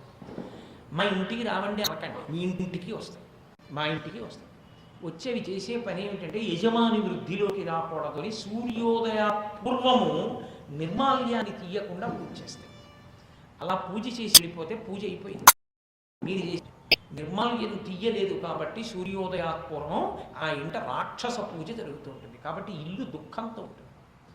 నిర్మాల్యాన్ని అందుకే సూర్యోదయాత్పూర్వము తీసేస్తారు. కారణం అది. అందుకని వాళ్ళు ఉగ్రభూతం ఊళ్ళలోకి ప్రవేశించి ఇబ్బంది పెడుతున్నారు. కాబట్టి పరమశివ నువ్వు వాళ్ళని ఏమార్చు, నువ్వు వాళ్ళని శాసించు అన్నాడు బ్రహ్మ. సరే నేను అక్కడ కూర్చుంటాని అక్కడ కూర్చున్నాడు. అనుశాసనిక పర్వంలో పార్వతీదేవి అడిగింది, శివా మీరు ఎందుకుంటారు శ్మశానంలో అని. 2 కారణాలకు ఉంటాను. బ్రహ్మ వీడున్నాడు. అక్కడ కూర్చుని తాండవం చేస్తుంటాను. ఈ ఉగ్రభూతాలన్నీ చూస్తూ సంతోషంతో తప్పట్లు పడుతుంటాయి. ఊళ్ళోకి రాకుండా ఊళ్ళో వాళ్ళు బాగుంటారు. 2, ఏదో ఒక కారణం చూపించి ఇలా అంటారు బతికున్నన్నాళ్ళు. ఇలా చూపించి నేను పొడుగు, నేను పుట్టి, నే తెలుగు, నే నలుగు, నే పండితుడిని, నాకు శ్లోకం వచ్చు, నాకు పాట వచ్చు, నాకు వాద్యం వచ్చు, నాకు నృత్యం వచ్చు, నాకు అధికారం ఉంది, ఇలా అన్నవాడు నేను బయటికి వెళ్ళిపోగాశాను. వాడిని శ్మశానంలోకి తీసుకొని శరీరం కాల్చేశాక జీవుడిగా వాడు పైన నిలబడ్డప్పుడు వాడు ఇలా చూపించుకున్నది కాలిపోతుంటే పార్వతి ఎంత బాధతోనో, అయ్యో చిన్న విభూతిని అడ్డు పెట్టుకుని ఇలా ఇలా చూపించానే ఇది కలిపోతుంది, ఈ అహంకారం లేకపోతే ఈశ్వరుణ్ణి చేరుండేవాడిని, దాంతోటే పరమేశ్వరుణ్ణి సేవించుండేవాడిని ఏడుస్తూ నించుంటాడు. అప్పుడు వాడు నమ్ముకున్న వాళ్ళు ఎవరు ఉండరు.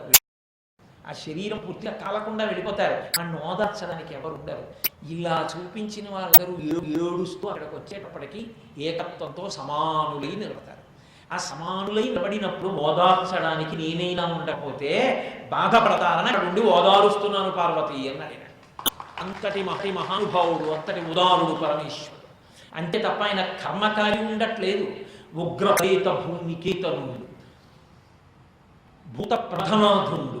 అప్పుడు తండ్రి ఉన్నాడు అనుకోండి, తండ్రికి 5 కొడుకులు ఉన్నారు. ఒకడు ఎఫ్ఎస్, ఒకడు ఐపీఎస్, ఒకడు ఐఆర్ఎస్, ఒకడు జేబు దొంగ. అయితే తండ్రి షష్ఠి పూర్తి చేసుకుంటుంటే ఆ 4గురిని పిలిచి జేబు దొంగని పిలవడా, వాడిని పిలుస్తాడు. ఒరే షష్ఠి పూర్తి సుమా, నా మర్యాద పోతుంది, నువ్వు వెళ్ళేటప్పుడు నేను ఇస్తాను, ఎవరి జేబు కత్తిరించకే అంటాడు. నాన్నగారి గౌరవం కోసం వాడు షష్ఠి పూర్తి నాడు ఎవరిబు కత్తిరించాడు. అలా జేబు దొంగ తండ్రికి కొడుకే, జేబు దొంగకి తండ్రి. ఆయన వల్ల మారాలి, ఎప్పటికైనా మారితే వాడు. కాబట్టి లోకంలో ఉగ్రభూతములు ఉంటే ఉగ్రభూతములకు తండ్రి ఎవరు? నేను కానండి అని దేవుడు పక్కకి తప్పుకుంటే ఎవరికి ఈశ్వరుడు పరమశివుడు ఉగ్రములకు కూడా ఆయనే తండ్రి. అందుకే ఆయన కాళ్ళెట్టుకుంటే వీడి జోలికి వెళ్ళకంటాడు. అవి మీ జోలికి రావు. ఆయన వాటికి తండ్రి మీ దూపంగా మీ జోలికి రాకుండా చూస్తాడు. కాబట్టి ఆయన సమస్త బ్రహ్మాండములకు తండ్రి అన్నప్పుడు లోకంలో ఉన్న అన్నిటికీ తండ్రే.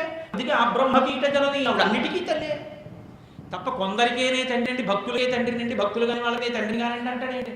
అలా ఏమి ఉండదు. సనాతన ధర్మంలో మిమ్మల్ని భయపెట్టడానికి కోడు, మిమ్మల్ని సంతోషపెట్టడానికి కోడు ఉండరు. భయనాశనః అఘోరేభ్యో ఘోరేభ్యో ఘోర ఘోరతరేభ్యః సర్వేభ్యః సర్వసర్వేభ్యో నమస్తే అస్తు రుద్రరూపేభ్యః. భయపెట్టిన అఘోర రూపంతో మిమ్మల్ని శాంతపరిచిన పరమేశ్వరుడే తప్ప భయపెట్టడానికి కోడు, భయ తీర్చడానికి కోడు ఇంతమంది ఉండరు సనాతన ధర్మంలో. కాబట్టి అందరూ ఆయన బిడ్డలే. కాబట్టి ఆ ఉగ్రభూతంలో కూడా ఆయన్ని ఆశ్రయించి ఉండాలి. దక్షుడు నింద చేయడం అంటే చేస్తున్నాడు, కానీ ఆ నింద ఆయనకి అన్వయం అవుతుందా? అవదు, స్తోత్రం అవుతుంది. కాబట్టి ఉగ్రపరేత భూమికేతనుండు నష్టహృదయుండు, నష్ట శౌచు దుష్టహృదయుండు. ఆయన దుష్టహృదయం ఉన్నవాడు తండ్రి, నీవు దుష్టహృదయం అయిపోయినవాడివి దక్ష ప్రజాపతి. కానీ ఇన్ని ఆయన భర్గుడు కదండి. అందుకే ముందే భర్గ నామాన్ని అన్వయం చేశారు. ఆయన చిరునవ్వుతో కూర్చున్నాడు. ఎందుకంటే భగవంతుణ్ణి నింద చేయాలనుకున్న వాడికి కూడా శక్తి భగవంతుడే ఇవ్వాలి. భగవంతుడు శక్తి ఇవ్వకుండా భగవంతుడా నిందిస్తారు చెప్పండి? భగవంతుడిని నిందించడానికి కూడా భగవంతుడి పేరెత్తాలి. భగవంతుడు లేడు అని చెప్పే ముందు భగవంతుడు అనాలి. భగవంతుడు అనకుండా భగవంతుడు లేడని ఎలా అంటారు మీరు? అంటే భగవంతుడు లేడు అన్నప్పుడు మైకన్నది లేదు అన్నారు అనుకోండి. మైకన్న మాట మీరు వాడారు అంటే, నామం అన్నారు అంటే రూపం ఉంది అని గుర్తు. కుండ అని నేను అన్నానంటే కుండలోకంలో ఉందని గుర్తు. భగవంతుడు లేడు అన్నారంటే భగవంతుడు ఉన్నాడు అని కాదు. అంతే అన్వయిస్తుంది దానికి. కాబట్టి ఉగ్రపరేత భూమికేతనుండు నష్టశోచుండు దుష్టహృదయుండు ఇటువంటి వాడికి అశివుడైన ఇతనికి శివుడకు ప్రమాదం ఇట్లు కలిగే. శివుడు అంటే మంగళస్వరూపుడు, భద్రం, కళ్యాణం, శ్రేయం, శుభం, క్షేమం ఇవన్నీ కలిపితే శివం అవర కోసం వ్యాఖ్యానం చేస్తుంది. అటువంటి శివనామం ఇతనికి ఎవరు పెట్టారు? ఎరిగి వేదంబు శూద్రునికి ఇచ్చినట్లు శివన్న పేరు ఇతనికి ఎవరు పెట్టారు? పనికి మారినవాడు అన్నాడు. నవ్వాడు శివుడు. నేను మీతో అన్నాను కదా, వచ్చి తిడితే పుచ్చుకుంటే కోపం. ఉమామహేశ్వర పరబ్రహ్మార్పణస్తున్నాడు, కోపం ఎక్కడ ఉంటుంది? అది ఆయనకి ఇచ్చేసి వీడు కూర్చున్నాడు. కాబట్టి ఆయన హాయిగా ఉన్నాడు. ఆయన భర్గుడు అంటే ఇలాంటి వాడికి లొంగిపోయి ఆయన ద్వంద్వములకు లోనైపోయేవాడు కాదు. ఆయన జ్ఞానస్వరూపం కాబట్టి ఆయన హాయిగా అలా కూర్చున్నాడు. జ్ఞానదాత మహేశ్వర. ఎవడు పరమశివభక్తి తత్పరుడై ఉంటాడో వాడికే జ్ఞానము కలుగుతుంది. జ్ఞానము కలగాలి అంటే శివానుగ్రహమే. అందుకే పోతన గారు కూడా భాగవతం చేయాలంటే మాలిన భక్తి మెచ్చదలవారిత తండవ కేళికి దయాశానికి శూలికి శిఖరిజాముఖ పద్మయూఖమాలికి కపాలికి అంటూ స్తోత్రం చేశారు. అటువంటి శివుడు భర్గుడై కూర్చున్నాడు. కానీ ఇందులో చిత్రం ఉంటాడు. అసలు వాళ్ళు బాగా కూర్చుంటారు, మధ్యలో వాళ్ళకి లేనిపోరు కూడా వస్తాయి. అనుమాయులు అని ఉంటారు. ఆ అనుమాయులు అన్న శబ్దం ఉంది చూశారు, అయ్య బాబోయ్ వాళ్ళ ఉద్ధరత ఇంత ఉండదు. అసలు వాడు చాలా ప్రశాంతంగా ఉంటాడు. అనుమాయులకు ఉన్న గొప్ప లక్షణం ఏంటో తెలుసా? ఎవరిని తాను అనుభవిస్తున్నాడో వారితో ఏమంటారంటే, మీకు తెలియదు ఉండండి నేను చెప్తానంటే. మీకు తెలియదు ఉండండి నేను చెప్తానంటే నీకన్నా పెద్దరికం ఎలా అయ్యాడైనా? ఆయన చెప్పింది వింటే నువ్వు ఆయన్ని పెద్దరికం ఉంచినట్ట. మీకు తెలియదు ఉండండి నేను చెప్పినట్టు వినండి అంటే ఆయన్ని పెద్దరికం ఉంచినట్ట. అనుమాయులు అన్నవాళ్ళు సాధారణంగా అలాగే ఉంటారు, పరిపక్వత లేకుండా. కాబట్టి దానికో చిరునవ్వు నవ్వి విడిచిపెట్టాలి, అల్లరి పడిపోకూడదు. కాబట్టి నందీశ్వరుడు లేచాడు. ఆయన ఎక్కడ లేని కోపాన్ని ప్రదర్శించాడు. దక్షుడిలా మాట్లాడతాడని దక్షు పక్షాన్ని భృగువు ఊచుకున్నాడు. సరే, ఇద్దరి మధ్య పెద్ద సంవాదం జరిగింది. ఆఖరికి ఎంత దూరం వెళ్ళిపోయిందంటే ఉభయులు శపించుకునే వరకు వెళ్ళిపోయింది నందీశ్వరుడు భృగువు. అది ఉద్ధరితో కూడుకున్న చేష్టితో అయిపోయింది. పరమేశ్వరుడు ప్రశాంతంగా సభలోంచి వెళ్ళిపోయాడు. దక్ష ప్రజాపతి అంతకన్నా కోపంతో ఊగిపోతూ వెళ్ళిపోయాడు. ఉత్తమే క్షణకోశ్యామ జమే ఘటికాత్మజం అధమేశ్యాహోరాత్మపిష్టే మరణాంతక. కోపం అప్పుడు వచ్చి అప్పుడు తగ్గిపోయింది పరిశీలించుకోగలడు అని గుర్తు. అది దీర్ఘకాలిక వ్యాధిగా అలా కడుపులో ఉండి క్రోధము అంటారు. అప్పుడు ఆ క్రోధస్వరూపం ఏం చేస్తుందంటే తాను పాడవుతాడు, గుణాలని పాడి చేస్తాడు. అదిగో ఆ వ్యాధి వచ్చింది దక్ష ప్రజాపతి. నిన్న మీతో మళ్ళీ చేశాను కదా, కామము క్రోధము అలాగే ఉంటాయి. కాబట్టి ఇప్పుడు ఆయన ఎక్కడ లేని కోపంతో ఇంటికి వెళ్ళిపోయాడు. ఎక్కడో లేదా ఇల్లు మా జిల్లాలోనే ఉంది. దక్ష ప్రజాపతి ఉన్న భూమియే దక్షవాటము, దక్షారామము. పేరు మార్చేసి భ్రష్టు పట్టించుకోవడమో ఆంధ్రదేశం అంత గొప్ప రాష్ట్రం ఇంకోటి ఉండదు.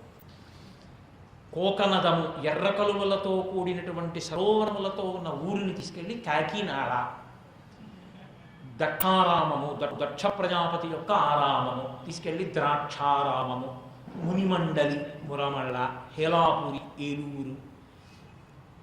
ప్రకృతి శబ్దాలు విడిచిపెట్టి వికృతి శబ్దాలు కూడా పట్టుకోవడం కూడా కాదు, అర్థం లేని పేర్లు పెట్టడంలో మన వాళ్ళే అగ్రస్థానం. నేను క్షమింపబడేదను కాక. కాబట్టి ఇప్పుడు ఆ దక్షమాటము తూర్పుగోదావరి జిల్లాలో ఉంది, అదే దక్షమాటికి, అది దక్షారామం, అక్కడే చేశాడు యజ్ఞం ఆయన. ఇప్పుడు ఇంటికి వెళ్ళాడు, ఆలోచించాడు, పరమశివుణ్ణి ఇంత నిందించాడు, కనీసం కదవలేదు కాబట్టి ఇప్పుడు ఆయనకి ఎలా ఆయన అవమానమును పొందాలి. అవమానం ఎప్పుడు పొందుతుంది? మీరు చేసిన నింద మనసును అంటుకుంటేను. మనసును అంటుకోలేదనుకోండి, మీరు పక్క వాళ్ళకు కూడా చెప్పరు, నన్ను ఇలా నిందించాడంటే అని చెప్పరు, మీ మనసులో కదూ.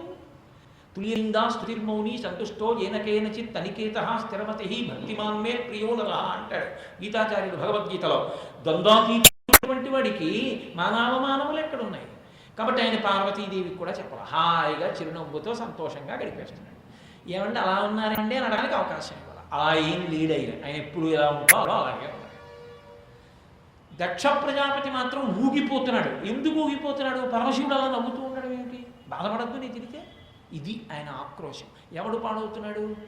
ఏ కట్టెకి అగ్ని ఉందో ఆ కట్టె పాడవుతుంది తప్ప ఎవడు హాయిగా ఉన్నాడో వాడు అలాగే ఉంటాడు. కాబట్టి ఇప్పుడు ఆయన ఒక యజ్ఞాన్ని సంకల్పం చేసి అన్నాడు, ఈ ఈశ్వర యాగం, ఇందులో ఈశ్వరుడికి హవిస్సు ఉండదు, పరమశివుడికి హవిస్సు ఇవ్వకుండా పరమశివుడికి హవిస్సు ఇవ్వని యజ్ఞము లేదు. కానీ అలాంటి యజ్ఞం నేను చేస్తానంటే ఇప్పుడు